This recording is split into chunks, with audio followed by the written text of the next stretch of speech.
Hello, my name is Yemi. And my name is Ijoma. And together we host Africa in My Kitchen, a podcast that is produced by Tunuka Media. This fun podcast explores meals from each country in Africa. We talk about the country, discuss the meal itself, and draw from our experiences to share why we are, or are not, excited about the meal. A new episode airs every 2 weeks. So join us for the hits, the misses, the laughs, and the cringes as we eat our way across the continent. Come back often, share with your friends, and add the podcast to your regular podcast rotation wherever you listen to podcasts. Now, it's time for this week's episode.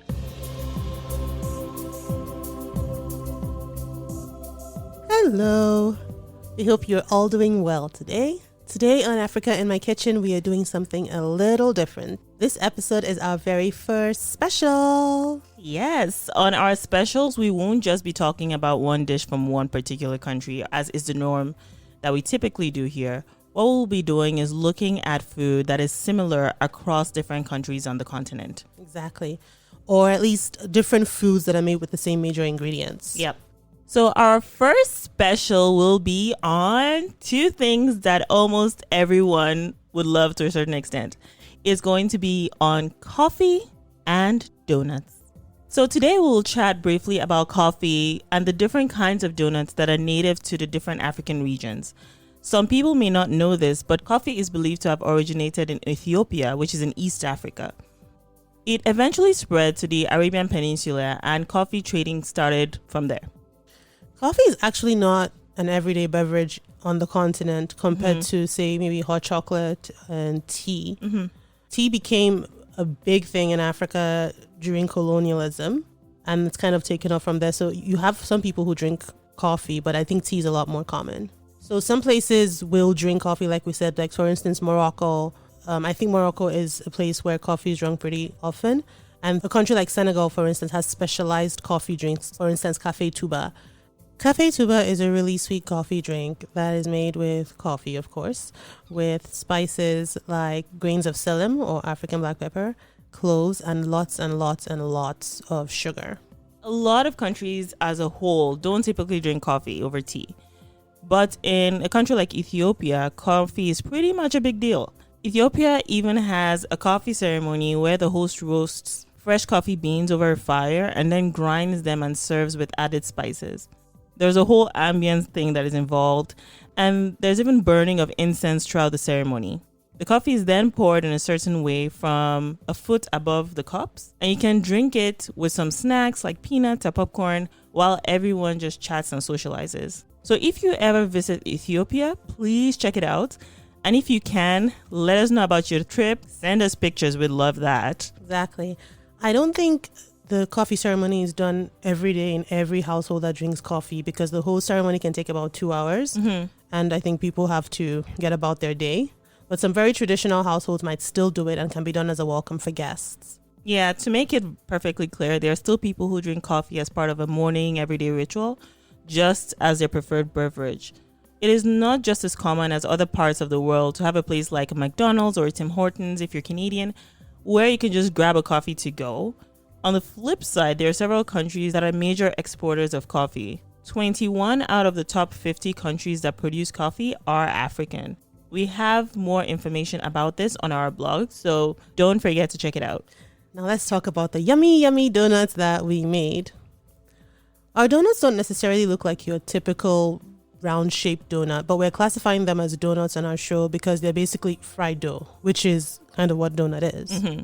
We tried out 5 kinds. Mandazi from East Africa, Sfenj from the Maghreb region of North Africa, Cook Sisters, and we had a training from our South African friend on how to pronounce this. So it's Cook Sisters from Southern Africa, and Buns and Puff Puff, which are mainly common in West Africa and parts of Central Africa. So let's talk about Mandazi first. It's called Mandazi or Mahamri, and a friend of mine, she's from Tanzania, and told me that she said the main difference is that in Kenya it's mainly referred to as Mahamri, and in Tanzania it's Mandazi. So Mandazi is like your typical donut. It has some flour, some yeast, some sugar. A key ingredient though is cardamom.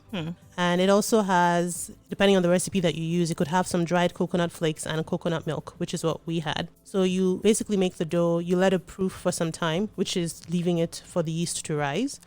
And then you cut the dough into little balls, roll into round discs, and then cut the discs into triangles, and then you deep fry them. Oh yeah, that was really fascinating to see the triangular shape. And it was easy to make, actually, like the shape.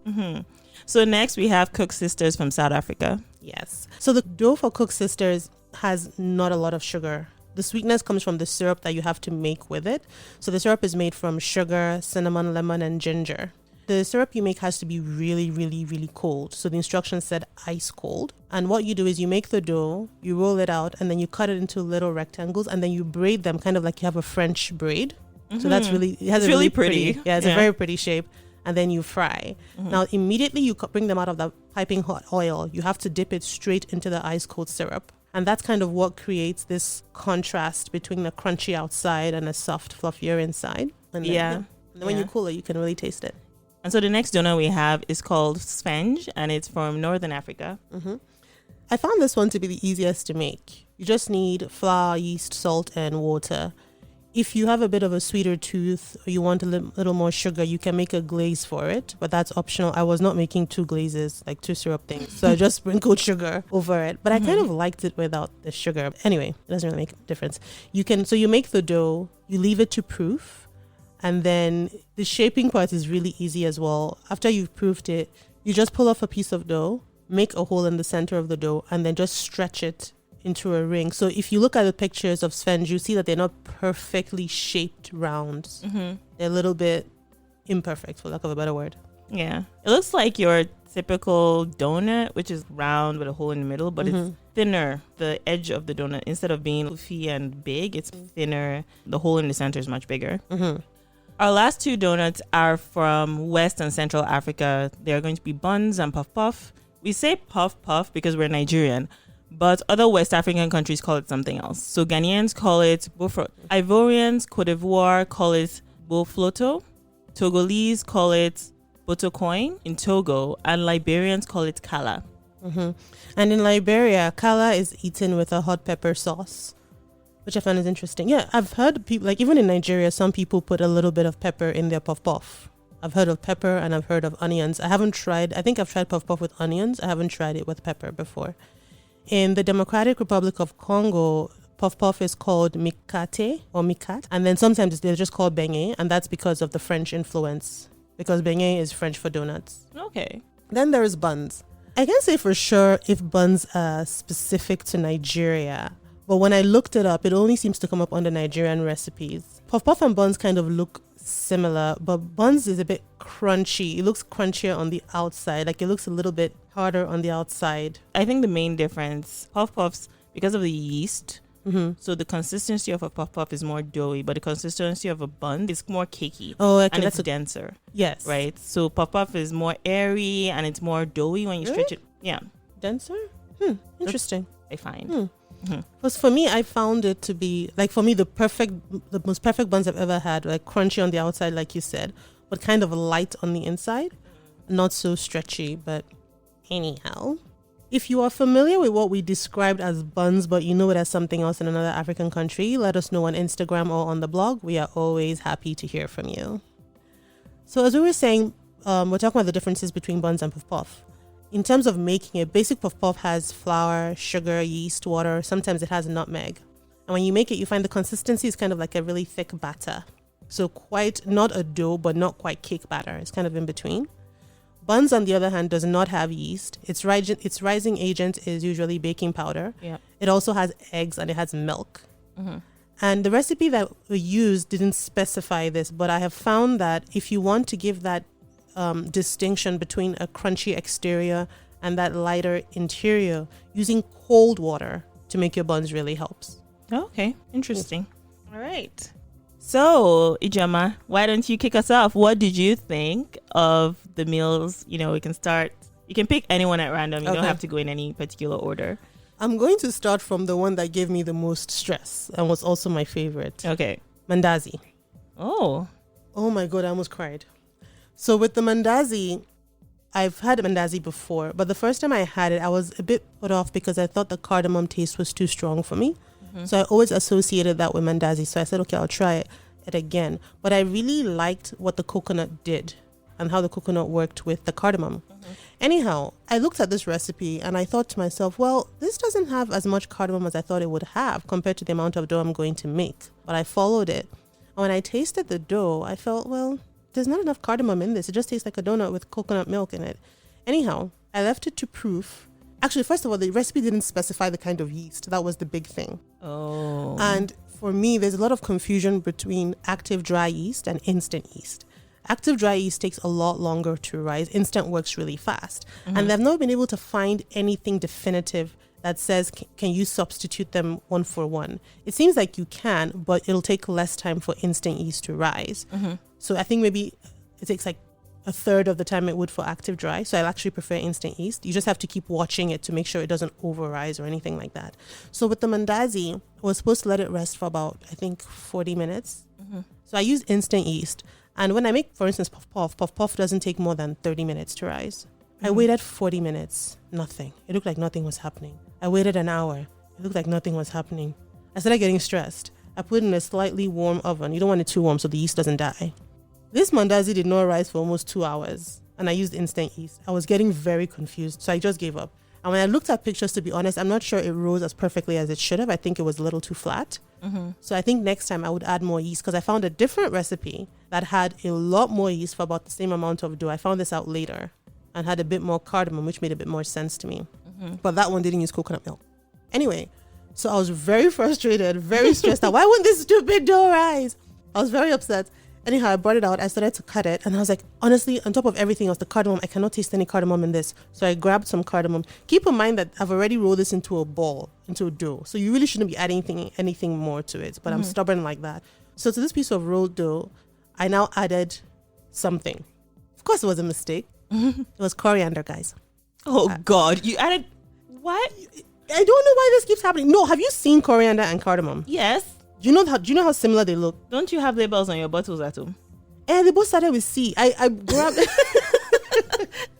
I swear I'm going to leave. So I'm going to leave this in the out. edit. It both started with C. I was so stressed out, and so I took this. I'd done this to half when I realized I added a bit of coriander. So I was like, okay, screw this. I added more cardamom. I took the cardamom and put some more in it, and then added cardamom to the other one. And keep in mind, guys, again, I had already mixed it. This is already a dough shaped like a ball. So cardamom is not going into this thing evenly. But I was just fed up. Anyhow, I fried it. I separated the cardamom batch from the coriander batch. Luckily, I think the coconut milk really helped because it was a sweet coconut milk. You couldn't really taste the difference. And the cardamom came out a lot better. Long story short, I think I'll tweak the recipe next time to have more yeast and more cardamom and keep the coriander far away so that I don't pick it up by mistake. Yeah, or curry, because that starts with C as well. It doesn't look the same. It's yellow. I won't make that mistake. Cloves. Oh, what's the problem? Cloves, just keep every C. I was stressed. But no, I really liked it. I loved the flavor of the mandazi. If you make mandazi normally and you haven't tried it with coconut milk, I think you should. Just that combination of the sweet coconut milk and the cardamom, really go together. Coriander. Yeah. Cardamom. So, since you started us off with mandazi, I will jump in as well. Yeah, I really like mandazi. What I really liked about it was that when you bit in, that coconutty feel was like, ooh, summer. But it was really nice. And I had mine with coffee. And for those who do not know me, I drink my coffee black. And I usually make my coffee in a Bialetti coffee maker. So it's one of those ones where you actually have to cook your coffee stovetop. Huh? Yeah, so essentially what it is that you put the water at the bottom. Please open, let me see it properly. I'm going to make her show me a picture because I've never heard of this thing before. So essentially at the bottom, you put some water in it. And then there's a central part where you can put your coffee grounds. And then at the top, you just close it. So what happens is as the water steams from the bottom, it cooks through the coffee. It boils the steam or whatever, pushes through the coffee. And then the steam and water kind of pops off into the top part of the coffee maker. It's really good. So it's like the product of distilled coffee? I think you could explain it that way. Okay. So instead of having, because your normal drip coffee, your coffee water drops from the top through hot water and it pushes through. But this is a combination of the heat and the steam. that kind of, gives that extra oomph. So ordinary water is not good enough for you. You got to use steam to cook your coffee.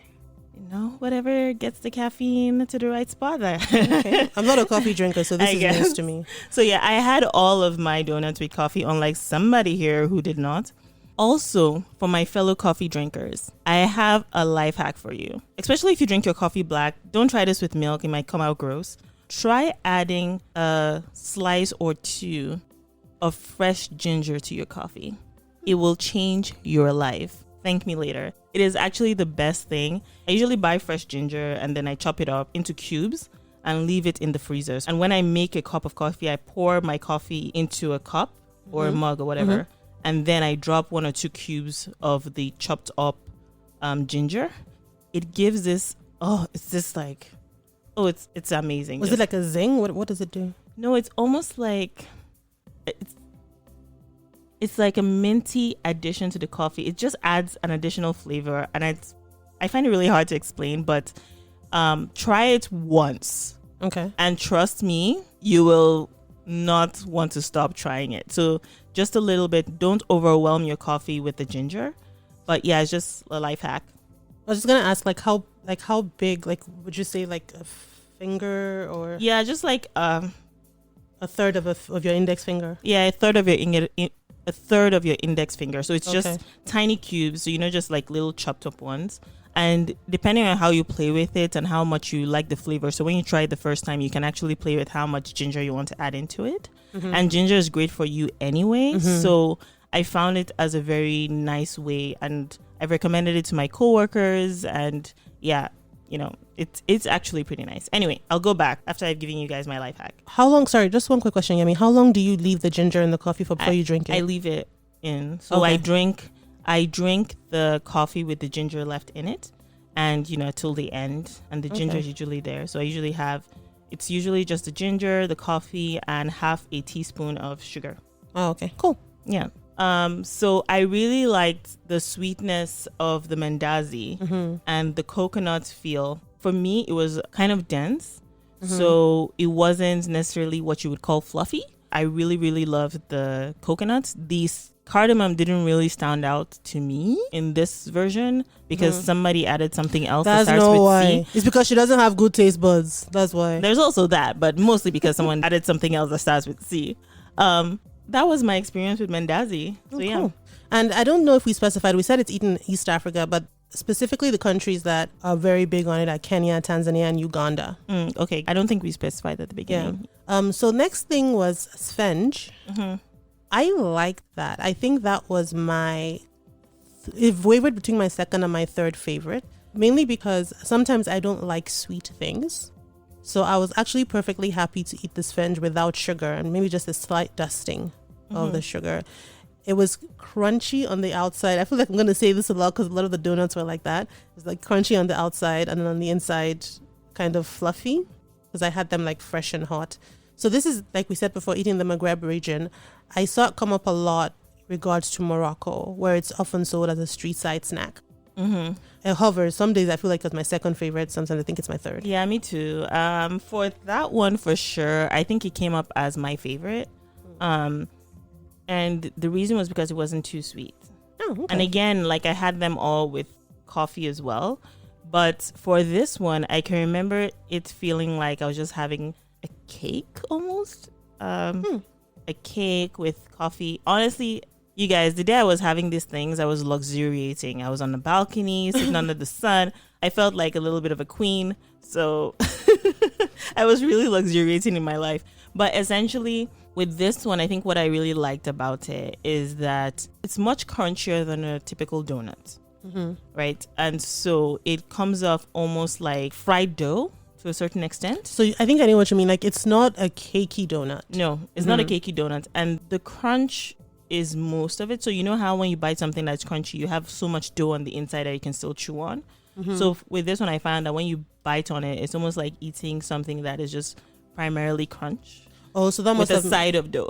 So that means the inside was probably not as dense. No, it wasn't. Yeah, it was very light. Yeah, I think I was also biased towards it because I didn't have to make them perfectly round. Oh, so it was less stressful. It was less stressful. You looked at it and went outside. Exactly. So that was sphenge. And then I'm hovering again because depending on my mood, I think of Puff Puff, Svench, and Cook Sisters. Kind of one day one is my favorite, one is my next favorite one. It depends. So I liked Cook Sisters a lot just because they were so pretty to look at. They are pretty. They are pretty. And even though there wasn't a lot of sugar in the dough itself, I found that I could eat it without the syrup. But the syrup did add an extra zing to it. And the reason why I liked the syrup was that it wasn't just completely sweet. It had ginger, it had some cinnamon, like it was a cinnamon stick, and it also had lemon juice. So I like that when there's like sweetness and the hint of like something tart. Or I keep using the word zingy. I don't think that's a real word, but that thing that ginger does to you that is like not quite pepper, but yeah, like I see I had a difficulty describing it for my I just coffee. call it a zing. I hope that means something to somebody, but I just call it a zing. So I liked the syrup because of that, because I didn't taste just sweet in my face. And I also liked the fact that if you eat the Cook Sisters fresh, there is really a distinction. Like when you bite through the crunch to the fluffiness, it's very, very clear. I really liked it. I think I would make it again. Oh, I want to say something real quick because, you know, how far can I go before I make a slight mistake? Oh, Lord, what'd you do? Look, I'm learning. You guys, I'm not perfect. So these are everyday cooks. You know, I shouldn't talk too much. I'm not even doing the cooking. I know. I'll just kick you out of here. I'm just here judging and like giving cider. I rolled it out too thin because what you're supposed to do is you roll out the dough into like a rectangle and then you cut them into smaller rectangles and then you slice each rectangle into almost completely into 3 and then you braid. But the thickness was too thin. And I realized that I was like, how am I able to cut so much more than I'm expecting to? And that's because it was thinner. And I don't know how I made that mistake. So you know what I did? I did some really shoddy work. Did you join I did. I did. So after I had cut them out, I just slapped one rectangle on top of another rectangle to increase the thickness. So when I fried it, because it's dough, it kind of melded together. So you couldn't tell that it had been like two things fused together. Like Frankenstein Cook Sisters. Did you think they were Frankenstein when you saw them? I didn't know, but now I do. You're going to go look that up after you see it looks exactly like they were perfectly wrapped, perfect Cook Sisters. In fact, I should be selling them for a living. Nonsense. Please, if anyone wants to buy Cook Sisters from Ijeoma, she's selling it and promise it's going to be actually the ingredients inside. Anyway. And this one, I think, is almost certainly my least favorite. The Cook Sisters? Yeah. Oh. Yeah. I don't know what it was. So it seemed, I don't know whether greasy is the right word, but there was something that didn't quite resonate with me. It was a combination of the level of sweetness, and maybe it's because it had other tarty flavors in it that my tongue couldn't quite place what I was tasting. Oh, okay. So don't think about the flavor, enjoy it. But don't forget, I have my coffee with some stuff in it already. So I guess maybe that's it. Maybe because I had the combination together. Also, I found it, I wouldn't say chewy.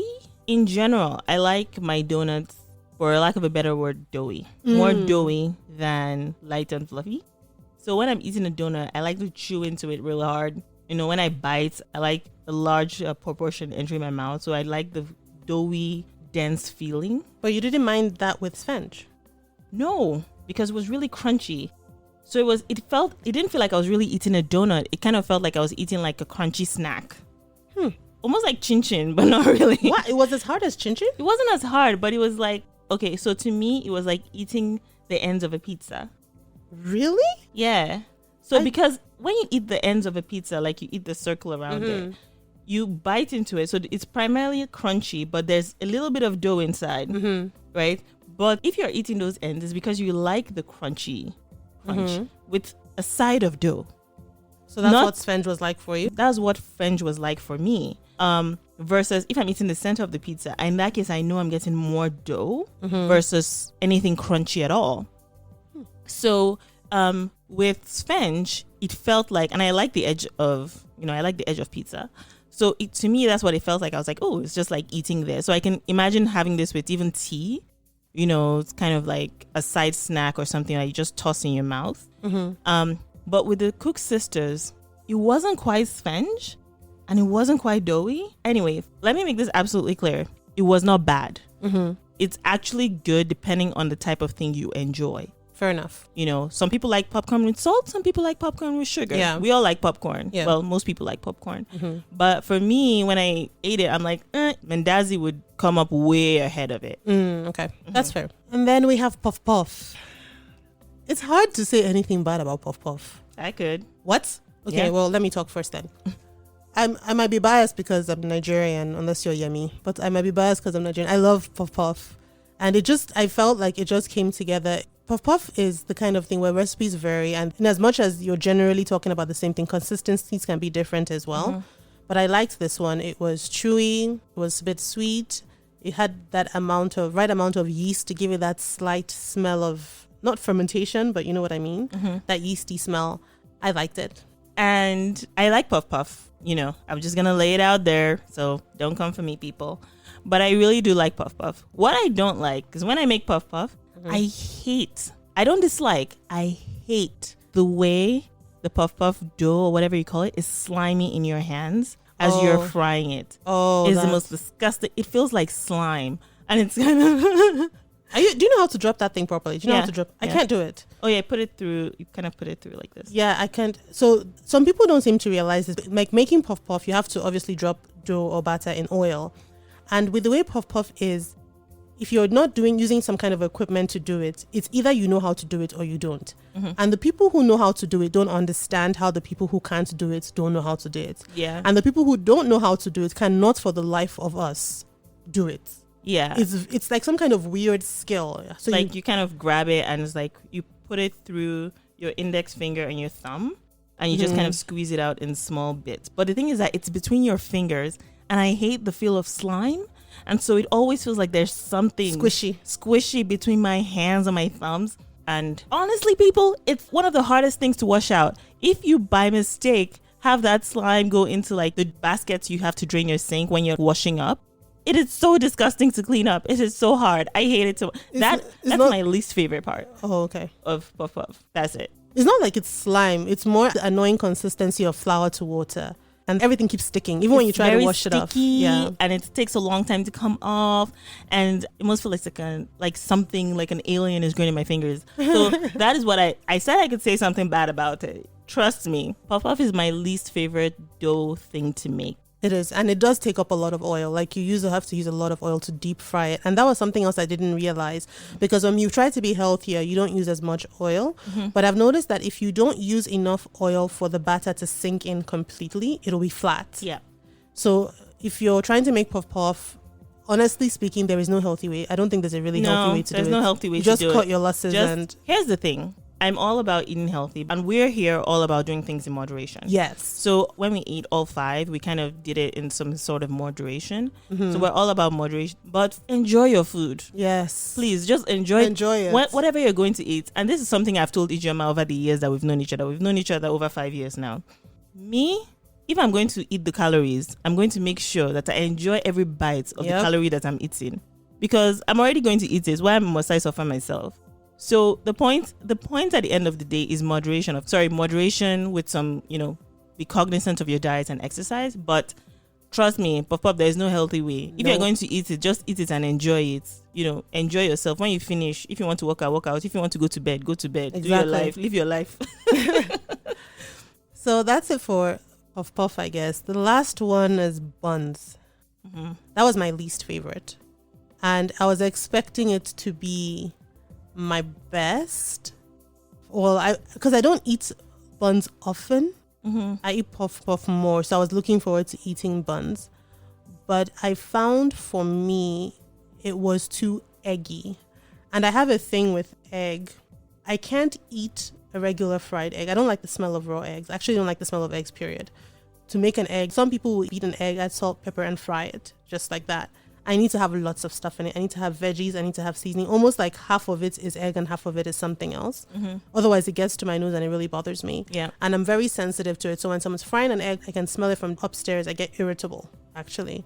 So when I tried the buns, and let me make it clear, because some people like eggy buns. For me, the egg was too much and I could sense that in the buns. Also, you said you're a fan of cakey. I'm not big on cakey when it comes to donuts. I like my donuts to be fluffy, crunchy. So I think that's a big difference. And I found it to be too cakey for me.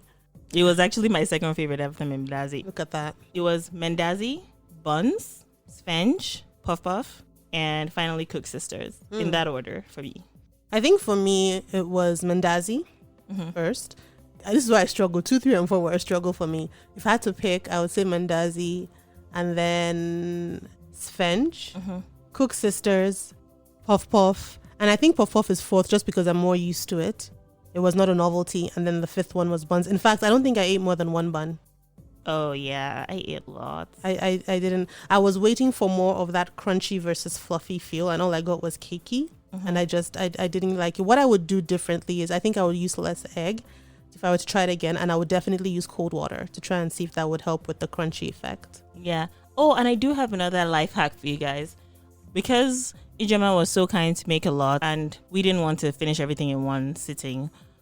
We made a lot of puff puff, guys. We made a lot of almost everything.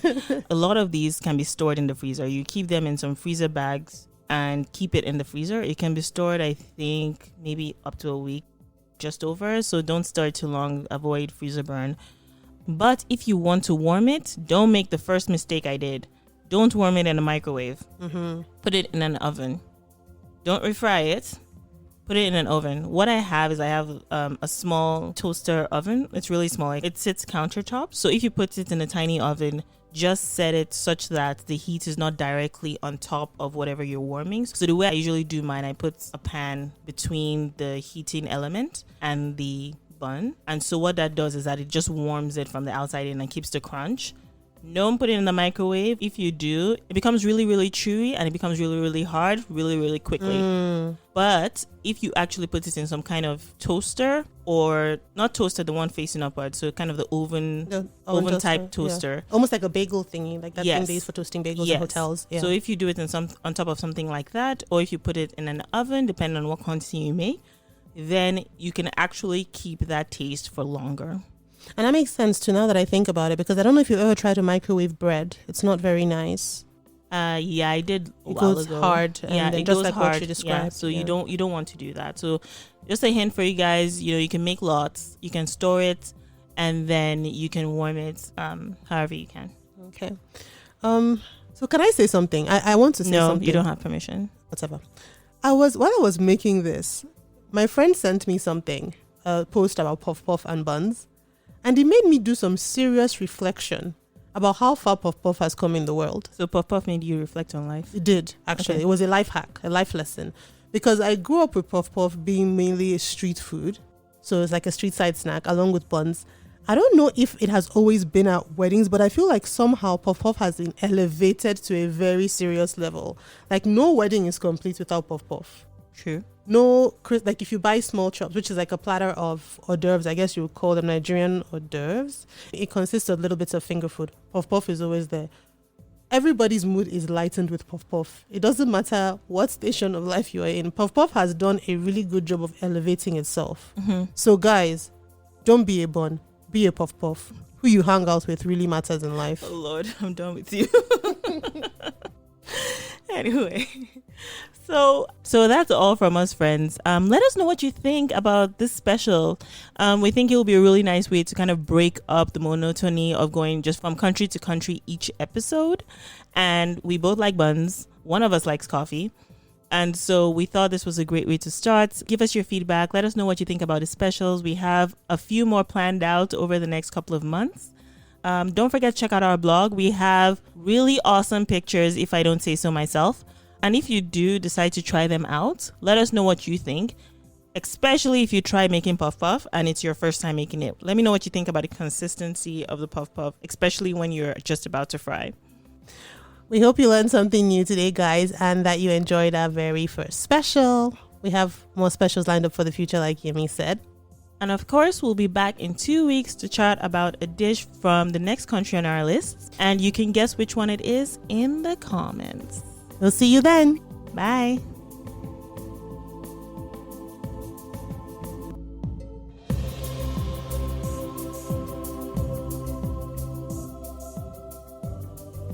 Thank you for listening, friends.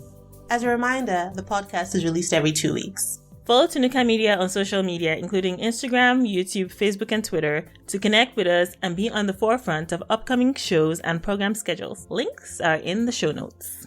Africa in My Kitchen is produced by Tunuka Media and co-hosted with 234 Pantry. So while on Instagram, follow my page, 234 Pantry, for more food-related content and fun facts about dishes and ingredients. Tunuka Media also produces another show called Overlooked, which I host, with more shows on the way. Like and subscribe, and if you learned something new, support the show by giving Africa in My Kitchen a high rating wherever you listen. This helps the show grow and gets more people just like you to learn also. So until next time, Bye!